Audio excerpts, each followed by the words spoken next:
मैं राजस्थान का बागड़ी प्रदेश डूंगरपुर बोल रहा हूं। छोटे छोटे डूंगर पहाड़ होने के कारण मुझे डूंगरपुर के नाम से जाना जाता है। मेरा प्राचीन नाम डूंगरिया भील की ढाणी था।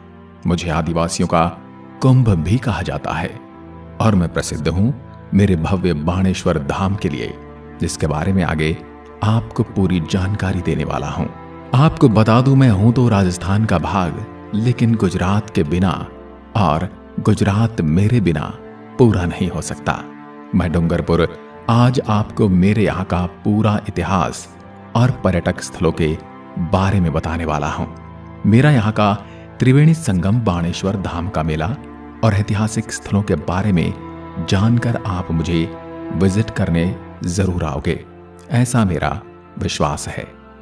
मैं डूंगरपुर अगर मेरी स्थापना की बात करूं तो मेरी स्थापना 13वीं शताब्दी में राजा डूंगरिया भील ने की थी। रावलवीर सिंह ने भील प्रमुख डूंगरिया को हराया, जिनका नाम पर मेरा नाम डूंगरपुर पड़ा था। मैं डूंगरपुर अपने सुंदर ऐतिहासिक मंदिरों के लिए विश्व भर में जाना जाता हूं। भारत का पहला महिला सहकारी मिनी बैंक भी मेरे ही शहर में स्थित है। मैं अपने ग्रीन ग्रेनाइट के कारण भी भारत में विशेष स्थान रखता हूं।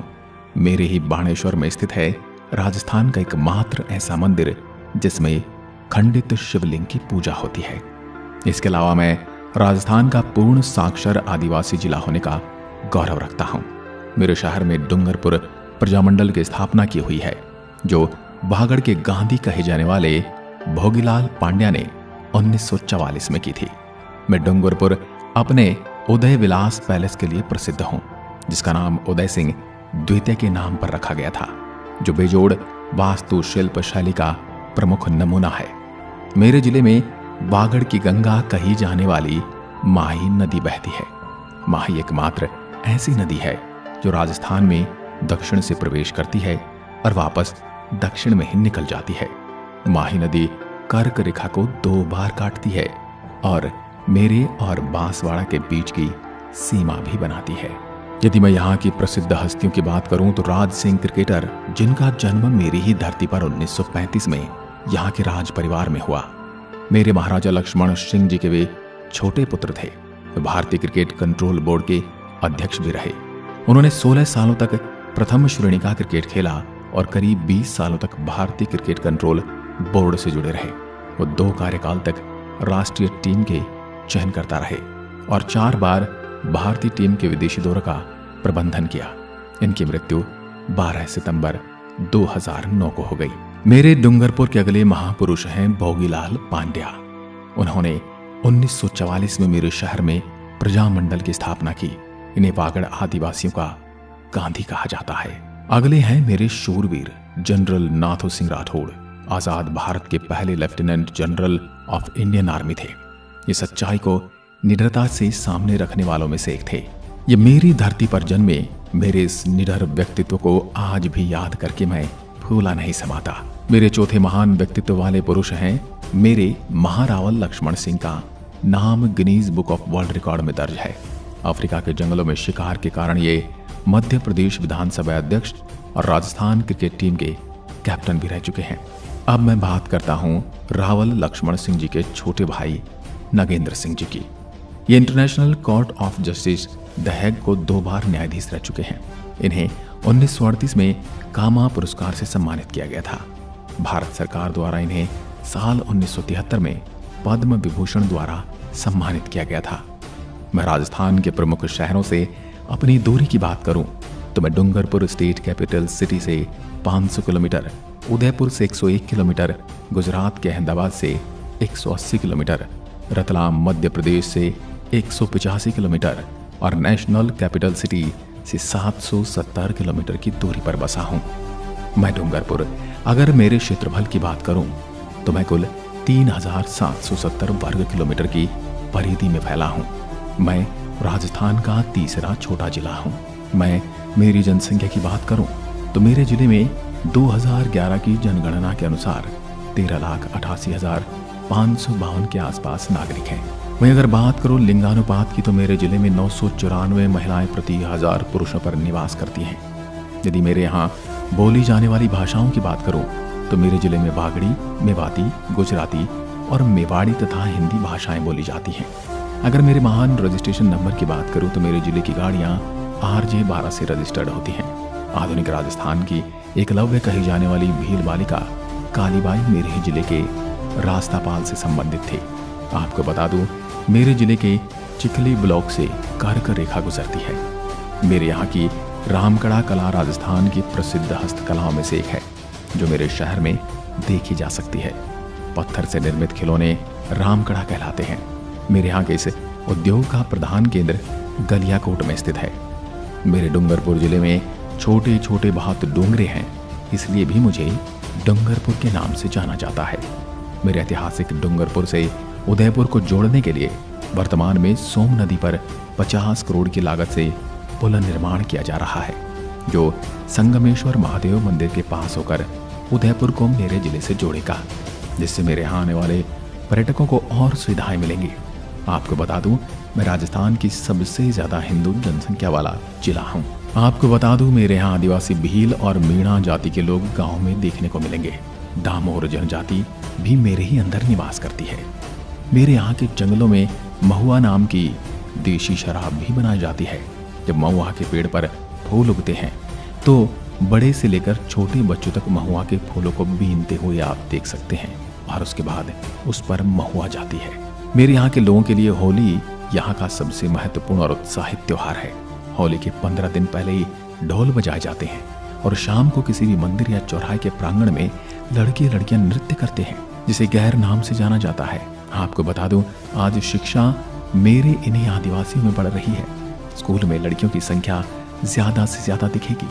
सबसे ज्यादा मेरे बच्चे यहाँ पर शिक्षक, शिक्षिका और पुलिस में भर्ती होने की रुचि रखते हैं।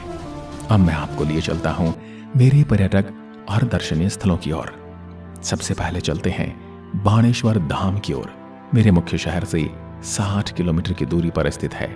मेरे इस मंदिर में इस क्षेत्र का सबसे प्रसिद्ध और पवित्र शिवलिंग स्थापित है। यह मंदिर सोम, माही और जाखम नदियों के संगम पर बना है, जिसे मेरे यहाँ के निवासी और पर्यटक त्रिवेणी संगम के नाम से जानते हैं, और इसे बागड़ के कुंभ के नाम से भी जाना जाता है। यहाँ लगने वाले भव्य मेले में आपको आदिवासियों के कई रूप, नृत्य और मनमोहक छवियां देखने को मिलेंगी। बाणेश्वर धाम में लगने वाला यह मेला मेरे आराध्य प्रभु शिव को समर्पित है। श्रद्धालु जल में डुबकी लगाकर सबसे पहले भगवान के दर्शन करने को आतुर रहते हैं। मेले के साथ साथ देव दर्शन, खरीदारी के सामान, आदिवासियों के औजार, अस्थि विसर्जन, खूबसूरत पनघट घाट आदि देख और खरीद सकते हैं। माघ शुक्ल एकादशी से माघ शुक्ल पूर्णिमा तक यहाँ का मेला लगता है। हो सके आप जरूर इस मेले का आनंद उठाएं। भगवान शिव के मुख्य मंदिर में दर्शन करते हुए आप शिव मंदिर के पास ही भगवान विष्णु का मंदिर है, वहां भी दर्शन अवश्य करें। मेरे इस मंदिर का निर्माण 1793 में हुआ था।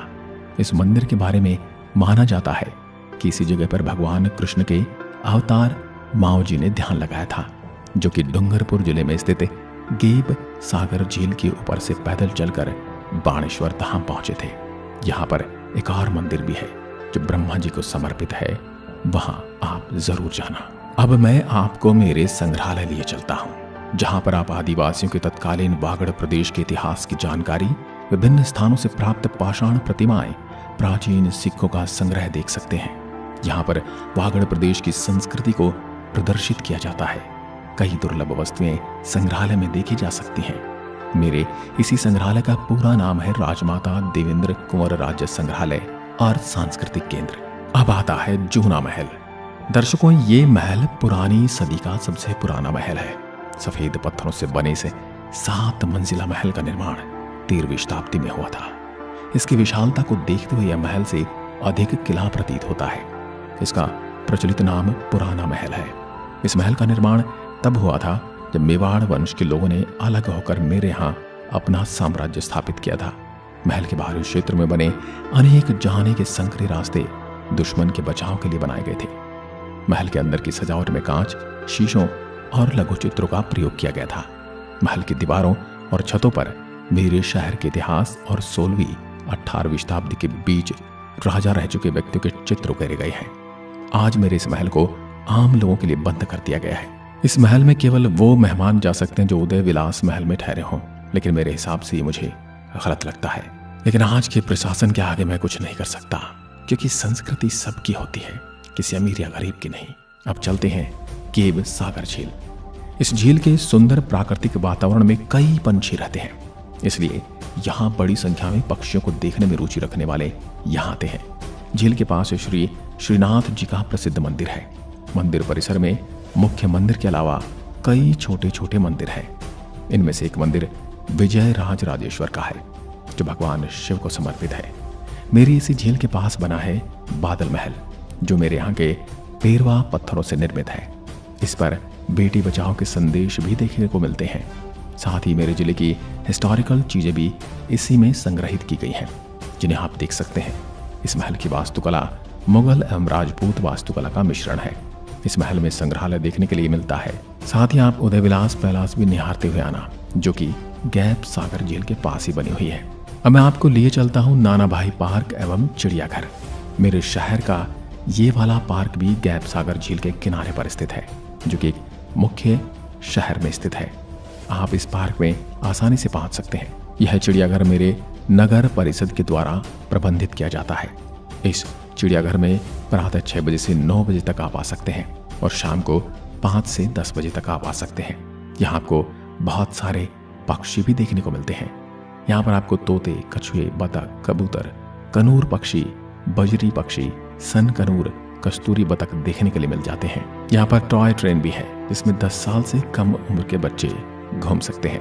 यहाँ पर एक बहुत बड़ी पक्षियों के लिए घर बनाया गया है। आप सोच रहे होंगे नाना भाई कौन थे, तो आपको बता दूं, वो एक स्वतंत्रता सेनानी थे। उनकी स्मृति में 26 जनवरी 1956 को शहरवासियों को सबसे पहला पार्क अर्पित किया गया था। अब हम आपको लिए चलते हैं फतेहगढ़ी, जो कि मेरे जिले का एक प्रमुख दर्शनीय स्थल है। मेरे स्थान पर आपको हनुमान जी के दर्शन करवा देता हूँ। फतेहगढ़ी भी मेरी गैप सागर झील के किनारे ऊंची पहाड़ी के ऊपर बना हुआ है। इस स्थल से आप मेरे जिले का सुंदर दृश्य देखने के लिए आपको मिलता है। आपको यहाँ पर चारों तरफ मेरे पर्यटन स्थल देखने को मिलने वाले हैं। गैप सागर झील का सुंदर दृश्य देखने के लिए मिलता है। मैंने आपको बादल महल के बारे में बताया था, वो भी यहाँ से देखने को मिलता है। फतेहगढ़ी में आपको रामायण के बहुत सारे दृश्यों की मूर्तियों का रूपांकन मिलेगा। यहाँ पर आपको एक झरना देखने को मिलने वाला है। मेरी यह जगह बड़ी ही सुंदर है और आप अपना अच्छा समय यहाँ बिता सकते हैं। यहाँ पर महंत संत स्वामी विवेकानंद जी की बड़ी सी मूर्ति भी देखने को मिलेगी। रंगीन फाउंटेन, रंगीन लाइटों का आनंद भी आप उठा सकते हैं। यहीं से हम चलते हैं बर्ड सेंचुरी पार्क। इसमें कई तरह के फूलों को उगाया गया है। इस पार्क में आप गुलाब के फूल, इसके अलावा इसमें स्विमिंग पूल भी है और यहाँ पर मेरे शहर को देखने के लिए दूरबीन भी लगी हुई है और बांस को बांधकर भी सिटी व्यू पॉइंट बनाए गए हैं। मेरे प्यारे दर्शकों, अब मैं आपको लिए चलता हूँ एक ही ऊंची पहाड़ी पर बैठी मेरी माँ धन माता मंदिर, जो कि मेरे यहाँ का प्रसिद्ध मंदिर है। माँ का यह मंदिर धन माता पहाड़ी पर स्थित है। यहाँ पर आपको धान माता मंदिर और काली माता के दर्शन करने को मिलेंगे। यह मंदिर ऊंची पहाड़ी पर बना हुआ है। यहाँ पर आपको प्राचीन विजयगढ़ किला भी देखने के लिए मिलता है, जो खंडहर अवस्था में पहुंच गया है।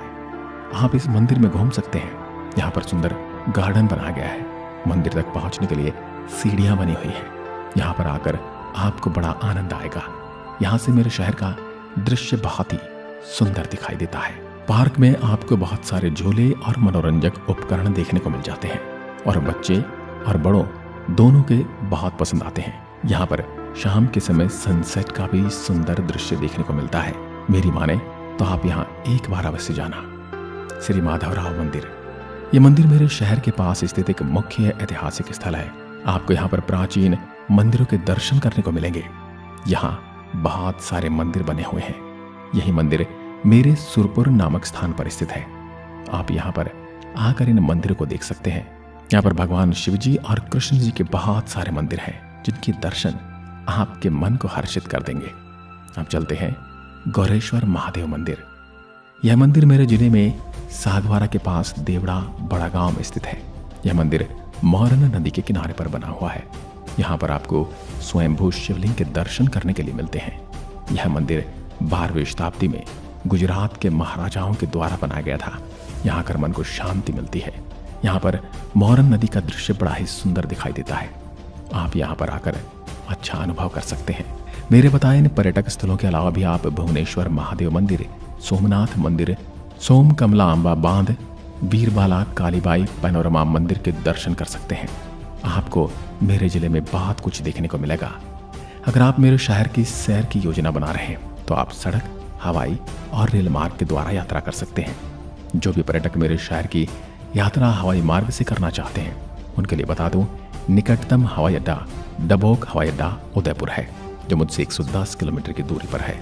अगर आप मेरी सैर ट्रेन से करते हैं तो आपको बता दूं, मेरे जिले में रेल सेवा नहीं है, तो मेरा निकटतम रेलवे स्टेशन उदयपुर या फिर रतलाम है, जो कि देश के सभी प्रमुख रेलवे स्टेशन से अच्छी तरह से जुड़ा हुआ है। अगर आप बस से मेरी यात्रा करते हैं तो राजस्थान के सभी जिलों से मेरे लिए बस उपलब्ध है। मैं डूंगरपुर आपको मेरे शहर में आने के लिए आमंत्रित करता हूँ। मेरी आत्मकथा में आपको कौन सा स्थान सबसे सुंदर लगा, मुझे कमेंट में जरूर बताना। और अगर आप पहले ही मेरी यात्रा कर चुके हैं तो अपना अनुभव कमेंट में लिखकर दूसरों का मार्गदर्शन करना। आज की वीडियो में बस इतना ही। जय हिंद, जय भारत।